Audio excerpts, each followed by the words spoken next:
नमस्कार, मी श्वेता अंकले. तरुण भारतच्या न्यूज बुलेटिन मध्ये आपल्या सर्वांचे स्वागत. आता पाहूया ठळक घडामोडी. दिल्ली विधानसभा निवडणुकीत भाजपने मोठा विजय मिळवला आहे. या निवडणुकीत दिल्लीकरांनी आम आदमी पक्षाचा झाडून पराभव केलाय. दिल्लीमधील एकूण 70 जागांपैकी जवळपास भाजपने 39 जागा जिंकल्या आहेत, तर 9 जागांवर मोठी आघाडी घेतली आहे.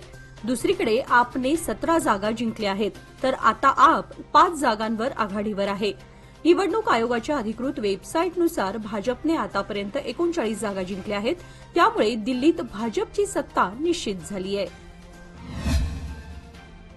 दिल्ली विधानसभा निवडणुकीत भारतीय जनता पक्षाला ऐतिहासिक महाविजय मिळालाय. त्यामुळे 27 वर्षांनंतर दिल्लीमध्ये पुन्हा एकदा भारतीय जनता पक्षाचं सरकार स्थापन होणार आहे. दिल्लीतील या विजयाचा बेळगावात देखील मोठ्या प्रमाणात जल्लोष करण्यात आला. बेळगाव भाजपच्या वतीने शहरात फटाके फोडून आतषबाजी करण्यात आली. पंतप्रधान नरेंद्र मोदी यांच्या नेतृत्वात दिल्लीकर जनतेने भाजपला दिलेला हा ऐतिहासिक विजय असल्याचा दावा बेळगाव भाजपच्या नेत्यांनी केलाय.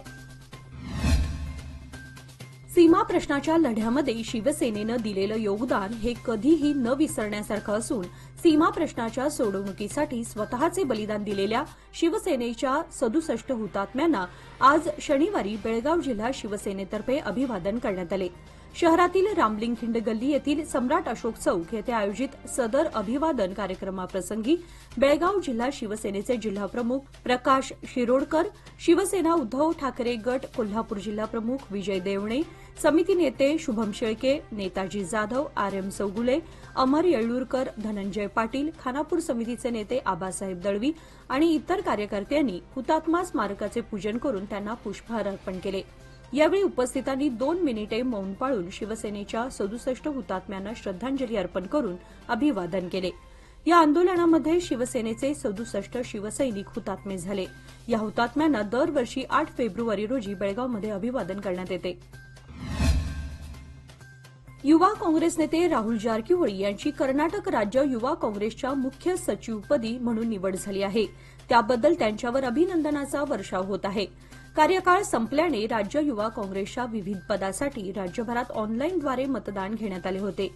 20 ऑगस्ट ते 20 सप्टेंबर या कालावधीमध्ये मतदान घेण्यात आले होते. यात मुख्य सचिव पदासाठी राहुल जारकीहोळी यांनी ही निवडणूक लढवत बाजी मारली आहे. त्याचप्रमाणे राज्य युवा काँग्रेस अध्यक्षपदी एच.एस. मंजुनाथ यांची निवड झाली आहे, तर उपाध्यक्षपदी निखिल व्ही. शंकर यांची निवड झाली आहे.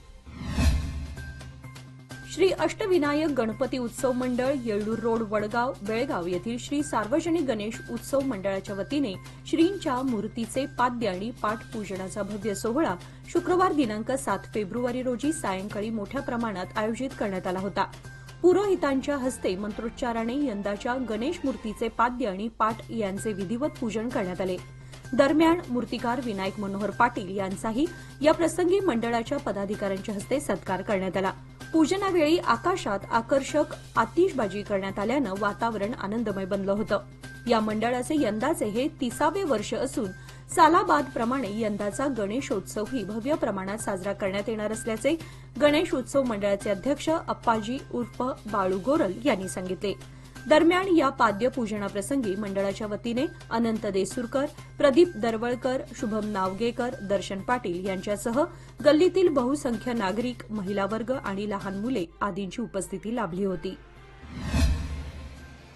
बेळगाव तालुक्यातील बिजगर्णी ग्रामपंचायतीच्या माध्यमातून गावात अनेक विकासाचे उपक्रम राबवले जात आहेत. 15व्या वित्त आयोग अंतर्गत मंजूर झालेल्या संरक्षण भिंत बांधणे रक्कम 12 लाख या विकास कामाचे भूमिपूजन ग्रामपंचायत अध्यक्ष रेखा नाईक यांच्या हस्ते करण्यात आले. यावेळी ग्रामपंचायत सदस्य मनोहर बेळगावकर, चंद्रभागा जाधव, लक्ष्मी पाटील, गायत्री सुतार, मंजुळा कांबळे, संतोष कांबळे, मेहबूब नावगेकर, यल्लापा तारीहाळकर, अण्णापा पाटील, रवी जाधव व इतर ग्रामस्थ उपस्थित होते. नवे पाऊल नवा संकल्प लोकमान्य सोसायटी सादर करत आहे लोकमान्य शुभारंभ ठेव योजना, जी देते तुमच्या ठेवीवर आकर्षक व्याज. ज्येष्ठ नागरिकांसाठी 0.5% अधिक व्याज. अधिक माहितीसाठी कॉल करा 1800-212-4050. लोकमान्य, जिथे पैसा वाढतो आणि नातं वृद्धिंगत होतं. बेळगाव वैश्यवाणी समाज, वैश्यवाणी युवा संघटना आणि वैश्यवाणी महिला मंडळ आणि श्री समादेवी संस्थान समादेवी गल्ली बेळगाव यांच्या संयुक्त विद्यमाने दरवर्षीप्रमाणे श्री समादेवी वार्षिक जन्मोत्सव सोहळ्याला आजपासून सुरुवात झाली। मंगळवार दिनांक 11 या दरम्यान हा सोहळा होणार आहे। उत्सव काळातील 4 दिवसात विविध धार्मिक कार्यक्रमांचे आयोजन करण्यात आले आहे। आज या उत्सवाला प्रारंभ झाला असून सकाळी 6 ते 7 चौघडा व काकड आरती, सकाळी 7 ते 12 कुंकुमार्चन, सकाळी 11 वाजता श्रीदेवी दरबाराचे उद्घाटन झाले। यावेळी प्रमुख पाहुण्या म्हणून सनातन संस्थेच्या अर्चना घनवट उपस्थित होत्या। दुपारी 2 ते 3 परमपूज्य श्री कलावती माता यांचे भजन, दुपारी 3 ते 4 स्वरगंधा भजनी मंडळ यांचे भजन, संध्याकाळी 4 ते 5 यमुनाक्का भजनी मंडळ यांचे भजन, संध्याकाळी 5 ते 6 वाजता श्री श्री वामनाश्रम स्वामी यांचा सत्संग, संध्याकाळी 6 ते 7 वाजता दीपा तबलावादन यांच्याकडून भक्ती संगीत, संध्याकाळी 7 ते 9 वाजता श्री ऋषिकेश नागेश हेर्लेकर यांचा संगीत संध्या गायन कार्यक्रम। तरी उत्सव काळातील होणाऱ्या सर्व धार्मिक कार्यक्रमांना समाज बांधव तसेच भक्त मंडळांनी मोठ्या संख्येने उपस्थित राहावे असे आयोजकांकडून आवाहन करण्यात आले आहे। तालुका महाराष्ट्र एकीकरण युवक आघाडीतर्फे उद्या रविवारी चंदगडचे आमदार शिवाजी पाटील यांच्या सत्काराचे आयोजन करण्यात आले आहे।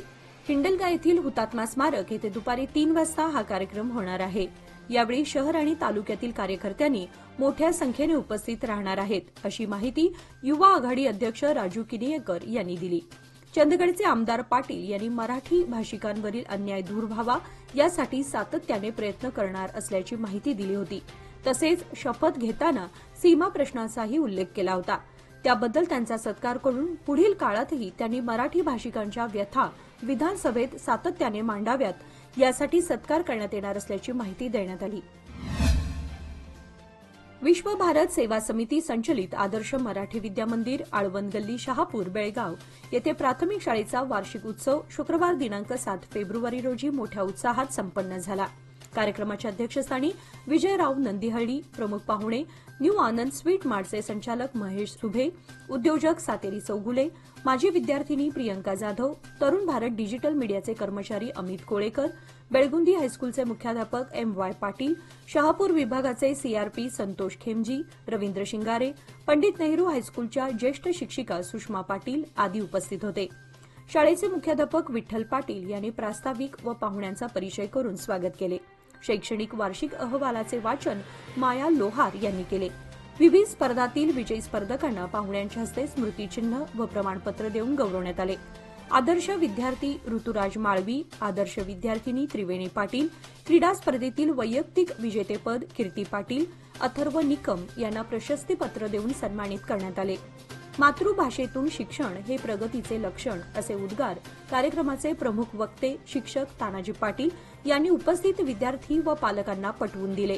शाळेतील चिमुकल्या विद्यार्थ्यांनी विविध सांस्कृतिक कार्यक्रमातून उपस्थितांची मने जिंकली। कार्यक्रम यशस्वी करण्यासाठी जनार्दन पाटील, मनीषा शिनोळकर, गीता खन्नूरकर, माधुरी कुलकर्णी, भारता बागेवाडी, रेणुका शिरोळकर, रेखा लाड, ज्योती डोंगरे आदी शिक्षक वर्गाने अथक परिश्रम घेतले। श्री महिला क्रेडिट सौहार्द सहकारी संघ बेळगाव, बँक ऑफ महाराष्ट्र शाखा सावंतवाडी आणि लोककल्प फाउंडेशन बेळगाव यांच्या संयुक्त विद्यमाने खानापूर तालुक्यातील विश्व भारत सेवा समितीच्या श्री मालतीबाई साळुंखे हायस्कूलमधील 17 विद्यार्थ्यांना सायकलींचे वितरण करण्यात आले। कार्यक्रमाच्या अध्यक्षस्थानी संस्थेचे अध्यक्ष विजयराव नंदिहळ्ळी हे होते। बेळगावच्या श्री महिला क्रेडिट सौहार्द सोसायटी आणि बँक ऑफ महाराष्ट्र शाखा सावंतवाडी यांच्या मदतीने व लोककल्प फाउंडेशन बेळगाव यांच्या सहकार्याने सायकलींचे वितरण करण्यात आले होते। यावेळी श्री महिला क्रेडिट सौहार्द सोसायटीच्या चेअरपर्सन प्रतिभा महेंद्र दडकर यांच्या मार्गदर्शनाखाली सीईओ तन्वी वेलंगी तसेच अमृता पवार, लोककल्प फाउंडेशनच्या CSR मॅनेजर मालिनी बाली यांचा हायस्कूलच्या वतीने व संस्थेच्या वतीने शाल व पुष्पगुच्छ देऊन सत्कार करण्यात आला। याप्रसंगी गोल्याडी ग्रामपंचायतीच्या उपाध्यक्ष राणी सुरेश कांबळे तसेच लोककल्प फाउंडेशनचे अनिकेत पाटील, संतोष कदम, निशांत जाधव आणि संदीप पाटील, कणकुंबी हायस्कूलचे मुख्याध्यापक SG चिगुळकर, गोल्याडी हायस्कूलचे मुख्याध्यापक KN मन्नोळकर यांच्यासह समस्त शिक्षक वर्ग आणि पालक उपस्थित होते। शहरातील विविध भागामध्ये रविवार दिनांक 9 रोजी सकाळी 9 ते दुपारी 4 पर्यंत वीज पुरवठा खंडित करणार असल्याचे हेस्कॉमने कळवलं आहे। केएचबी कॉलनी, वृद्धाश्रम परिसर, अलारवाड, सुवर्णसौध, बसवेश्वर सर्कल, शहापूर, नार्वेकर गल्ली, आचार्य गल्ली, गाडेमार्ग, गणेशपूर गल्ली, पवार गल्ली, बसवान गल्ली, सराफ गल्ली, बिच्चू गल्ली, मारुतीनगर, हरिकाका कंपाऊंड, साई कॉलनी, येडियुराप्पा मार्ग, हलगा रोड, जुने बेळगाव, खासबाग, बसवान गल्ली, बाजार गल्ली, मारुती गल्ली, केआयएडीबी, ऑटोनगर औद्योगिक वसाहत आदी भागामध्ये वीज पुरवठा खंडित होणार आहे. दिल्ली विधानसभा निवडणुकीचा निकाल आज लागला. या निवडणुकीत भारतीय जनता पक्षानं मोठा विजय मिळवलाय. या निवडणुकीमध्ये आम आदमी पक्षाचा दारुण पराभव झाला. भाजपच्या विजयानंतर पंतप्रधान नरेंद्र मोदी यांनी प्रतिक्रिया दिली आहे. दिल्लीच्या जनतेचे आभार मानत हा विकासाचा विजय झालाय, सुशासनाचा विजय झालाय. दिल्लीच्या विकासात आम्ही कोणतीच उणीव ठेवणार नाही, असं पंतप्रधान मोदी म्हणाले. खानापूर येथील रेल्वे स्थानकावर नव्याने प्लॅटफॉर्म आणि निवारा शेड तसेच महिला व पुरुषांसाठी स्वतंत्र प्रतीक्षालय उभारणीसाठी 3,09,00,000 रुपयांचा निधी मंजूर करण्यात आला असल्याची माहिती खासदार विश्वेश्वर हेगडे कागेरी यांनी तरुण भारतशी बोलताना दिली. याबाबत केंद्रीय रेल्वे मंत्र्यांकडे या मागणीसाठी सातत्याने पाठपुरावा केल्याने रेल्वे मंत्र्यांनी खानापूरसाठी निधी मंजूर केला असल्याचे ते म्हणाले. रामनगर अनमोड महामार्गावर अकराळी क्रॉसनजीक थांबलेल्या ट्रकला मागून दुचाकीस्वाराने धडक दिल्याने झालेल्या अपघातात चालक अँथोनी डिलिमा वय 35 राहणार तिनई घाट तालुका जोयडा हा ठार झालाय, तर त्याची पत्नी जस्टिन डिलिमा वय 32 ही गंभीर जखमी झाली असून तिच्यावर बेळगाव केएलई इस्पितळात उपचार सुरू आहेत. अपघाताची नोंद खानापूर पोलीस स्थानकात झाली आहे. ट्रक चालकावर गुन्हा नोंद करण्यात आला असून खानापूर पोलीस पुढील तपास करत आहेत. याचबरोबर आजचे बातमीपत्र इथेच संपले. अधिक माहिती आणि ताज्या घडामोडींसाठी पाहत रहा तरुण भारत न्यूज चॅनल. तसेच आमच्या चॅनलला लाईक, शेअर आणि सबस्क्राईब करायला विसरू नका. आणि विश्वासार्ह बातम्यांसाठी दररोज वाचा दैनिक तरुण भारत. धन्यवाद.